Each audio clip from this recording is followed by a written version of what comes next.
L'Espagne se qualifie en demi-finale de Coupe du Monde pour la deuxième fois de son histoire face à une équipe de Belgique qui a réalisé un parcours excellent dans cette Coupe du Monde 2026.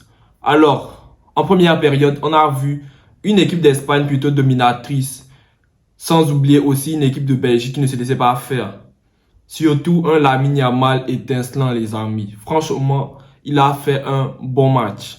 Mais on va rentrer dans les détails, les gars. D'abord, avant la pause fraîcheur, on a vu un Lamine Yamal, les amis, plutôt en grande difficulté face à De Kuyper parce que De Kuyper faisait des actes d'anti-jeu, vous voyez. À chaque fois que Lamine Yamal pousse un peu le ballon, il vient faire faute. Et donc, ça agaçait Lamine Yamal et moi aussi, ça m'agaçait. Bon, nous qui avons regardé ce match-là, ça nous fatiguait forcément, nous les supporters de l'Espagne, ça nous fatiguait tellement. On se disait, mais attends, Lamine Yamal, joue le ballon, laisse De Kuyper faire ce qu'il veut faire là. Bah après la pause fraîcheur, on a vu un nouveau Lamine Yamal. Mais avant ça, avant d'aller loin les amis aussi, nous avons vu plutôt un Dani Olmo étincelant, hein. Vraiment étincelant, Seigneur Jésus. Dans le jeu, il te fait des contrôles orientés, des belles passes, il est là dans le... Ouais, il est là dans la récupération, il est là, il est présent offensivement. Mais attends, comment ça attends? Dani Olmo, quand il joue en Espagne, il ne se blesse pas. Mais quand c'est à Barcelone, il se blesse. Vraiment, c'était un top match, les amis. Sans oublier aussi un Jérémy Doku, vraiment en jambe sur son côté, là. Il a été vraiment performant, hein. Il essayait plutôt de mettre à mal, Pedro Porro, mais cependant, Pedro Porro était bien aussi. Il défendait très bien. Certes, ça se secouait un peu, mais c'était vraiment ce qu'il fallait dans ce match-là. Bien que certains disaient que la Belgique devait prendre le dessus sur l'Espagne, c'est-à-dire que la Belgique devait créer la surprise. Malheureusement, il n'y a pas eu de surprise parce que moi aussi, je me disais que cette équipe d'Espagne-là va prendre le dessus sur cette équipe de Belgique, mais c'était juste une question de temps, une question de tempo. Sans oublier aussi le match extraordinaire du Ballon d'Or, les amis. Rodri, les gars. Ouais, il a été vraiment chaud, Rodri. Waouh, quel match. Il est présent dans la récupération. Il est présent entre les lignes. En fait, le gars, c'est comme s'il ne courait pas énormément, les gars. Mais il est présent, il a les ballons à chaque fois. Il régule le jeu. Il est agressif. Il est porteur du ballon. Waouh, quel match. Quel match de Rodri.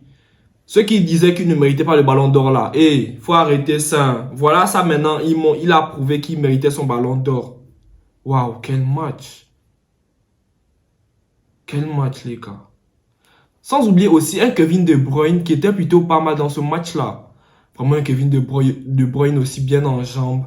Un Jérémy Doku. Trossard aussi. Certes, il n'était pas vraiment trop visible, mais il a quand même apporté quelque chose dans le jeu. Lorsque j'ai vu le classement, les amis, je me suis dit, ah, Pedri est sur le banc. Je me suis dit, ah là, vraiment. Mais bon, je ne me suis pas tellement inquiété parce que je savais que c'était plutôt une astuce. C'était plutôt une astuce du coach pour le laisser reposer quand même parce que ça fait des matchs, ça fait plutôt un bon nombre de matchs qu'il enchaîne étant titulaire. Et donc, le coach a eu raison de le mettre sur le banc. Cependant, on a eu aussi un Fabian Ruiz vraiment bien dans ce match-là. Vraiment très offensif. Avec vraiment un Fabian Ruiz excellent en milieu de terrain, en compagnie de Rodri, de Dani Olmo. Ils ont vraiment sorti un top match, les milieux de terrain espagnols. Vraiment un excellent match. Rien à dire, vraiment rien à dire. Mais celui qui me mettait plutôt... mais celui qui m'énervait dans ce match-là, du côté espagnol, c'était Baena. Attends, Baena, en fait, les amis, moi je suis fatigué de le voir sur le côté gauche. Je suis vraiment fatigué. Je sais pas si c'est moi qui ai l'habitude de pas le voir là-bas, mais... son rôle sur le côté gauche, ça ne me plaît pas vraiment. Même si il a eu à faire certaines bonnes choses avec Cucurella. Des bons dédoublements, de belles passes et tout. Ça s'entendait plutôt bien, mais j'ai pas vraiment apprécié son match là. J'ai pas vraiment apprécié son match, les amis, sans vous mentir. Après la pause fraîcheur, les amis, Lamine Yamal revient avec un nouveau souffle, les gars. Je me suis dit, ouais, Lamine, tu dois te ressaisir parce que avant la pause fraîcheur en première période, il était vraiment énervé à cause de ce que De Kuyper faisait. C'est-à-dire les actes d'anti-jeu là.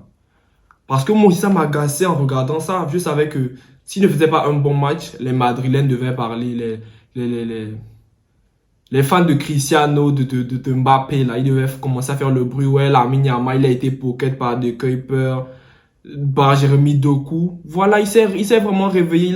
Et c'est surtout lui qui est à la toute première passe avant le but là. C'est lui qui a occasionné le dédoublement de Pedro Porro pour pour la frappe de Dani Olmo qui a été enlevée par Thibaut Courtois. Et ensuite, Fabian Ruiz était là au bon moment. Il a simplement mis le ballon dans les filets.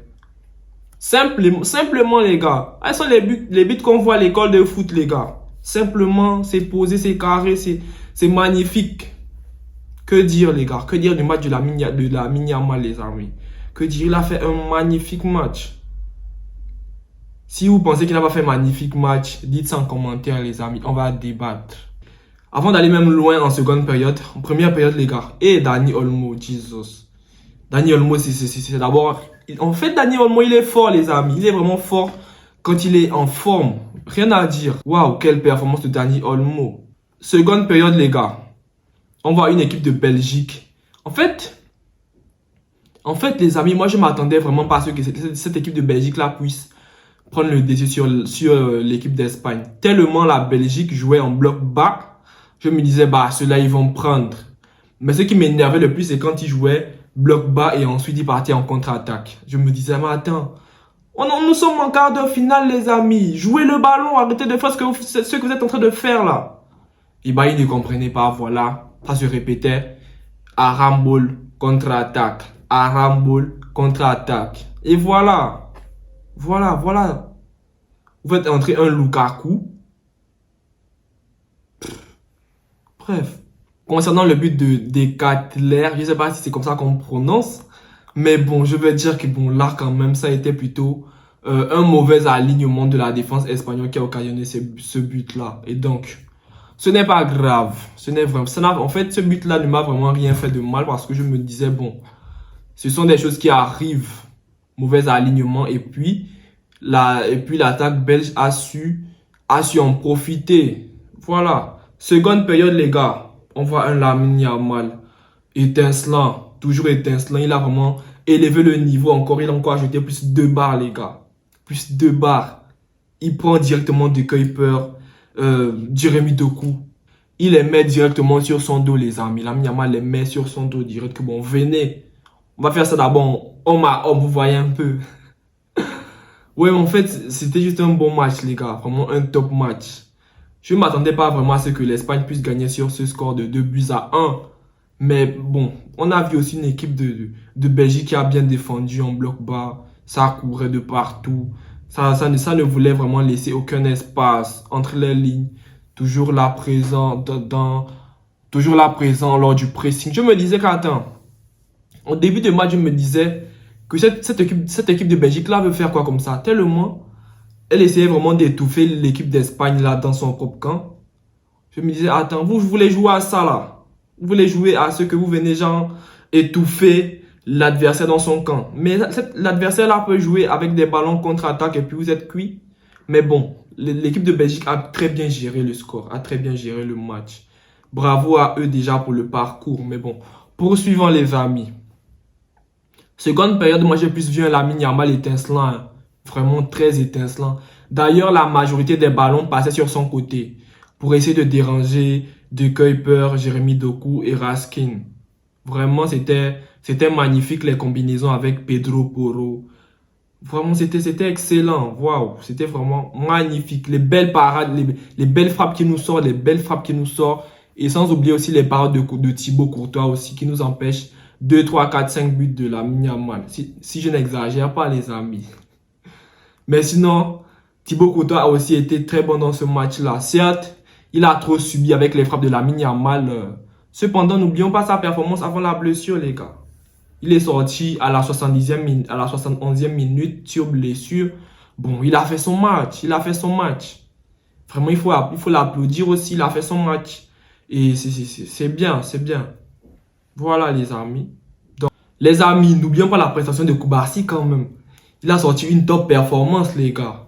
Vraiment une top performance. Bien que je pense qu'il s'est fait dunker sur le but de Cutler, si c'est comme ça qu'on prononce, bien sûr. Bien qu'il s'est fait dunker, mais bon, il a su se rattraper, les gars. Cette magnifique frappe-là, il a vu le petit espace laissé par les défenseurs belges. Il a mis une belle frappe et le gardien belge là, comment il s'appelle? Sen Lemens. Il n'a pas su vraiment capter le ballon et donc, Mikel Merino, sans trop forcer, il vient juste pousser son ballon. Tranquille, les buts d'école aussi, les amis.